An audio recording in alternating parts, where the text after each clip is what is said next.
A história começou a se espalhar no início do século XX, no sertão pernambucano, uma região castigada pela seca, onde a vida era dura e a fé em santos e superstições eram mais fortes do que nunca. Dizem que o homem que se transformava em porco era conhecido em vida como Manuel do Cangaço, um homem simples, mas de má reputação. Reza a lenda que Manuel praticava feitiçaria e tinha feito um pacto com o demônio em troca de poder e riqueza. No entanto, como todas as barganhas sinistras, o preço era alto. Ele foi amaldiçoado a viver como um porco, transformando-se na criatura sempre que a lua cheia surgia no céu. No início, as transformações de Manuel aconteciam apenas durante as noites mais escuras e isoladas. A criatura, metade homem, metade porco, percorria os campos em busca de vítimas para saciar sua sede de destruição. Suas pegadas enormes, que pareciam de um animal descomunal, eram encontradas ao amanhecer nas fazendas e vilarejos, sempre cercadas por sinais de ataques a gado e, algumas vezes, até a pessoas. Os primeiros relatos surgiram de um pequeno vilarejo nos arredores de Serra Talhada. Conta-se que, durante uma dessas noites de lua cheia, o som de grunhidos assustadores ecoou pelas ruas vazias, interrompendo o sono de muitos. Os moradores acordaram no meio da noite e, aterrorizados, ouviram passos pesados correndo em direção às suas casas. As pessoas diziam que o porco-homem corria com uma velocidade sobre-humana, atacava galinheiros e currais, e seus olhos brilhavam como brasas acesas. Era como se o próprio fogo do inferno queimasse em seu olhar. No amanhecer, ao verificar os danos, os moradores encontraram rastros enormes de cascos e sangue espalhados pela terra seca. Vários animais estavam mortos, mas o mais chocante era que alguns corpos foram encontrados parcialmente devorados, o que fez crescer o pânico entre os habitantes. Rapidamente, a notícia se espalhou de boca em boca. Diziam que o porco-homem era capaz de se esgueirar pelas portas mal trancadas e atacar os próprios moradores. Crianças desapareceram, e a história do monstro foi ganhando contornos ainda mais macabros. Os relatos começaram a se multiplicar pelos vilarejos vizinhos, atingindo até cidades maiores da região.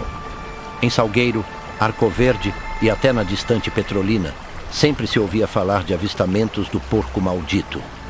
Alguns diziam que ele só aparecia para quem tivesse cometido algum pecado grave, como se fosse um justiceiro macabro enviado para punir os maus.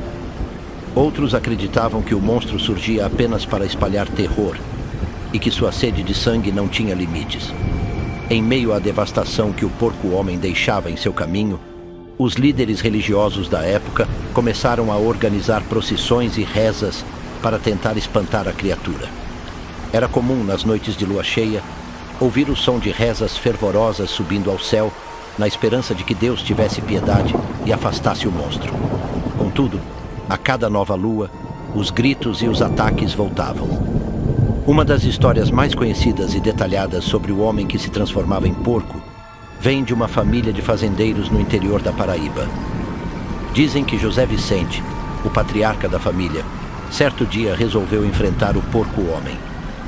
Armado com uma espingarda e guiado por um padre, que carregava uma cruz de madeira abençoada, ele partiu em busca da criatura. Era uma noite clara, e os dois homens percorreram as plantações em silêncio, até que ouviram os grunhidos tenebrosos do porco. O que viram, segundo o relato, foi algo digno dos piores pesadelos. A criatura tinha quase 2 metros de altura, corpo coberto por cerdas negras, olhos vermelhos como fogo e dentes afiados que se projetavam de sua mandíbula grotesca.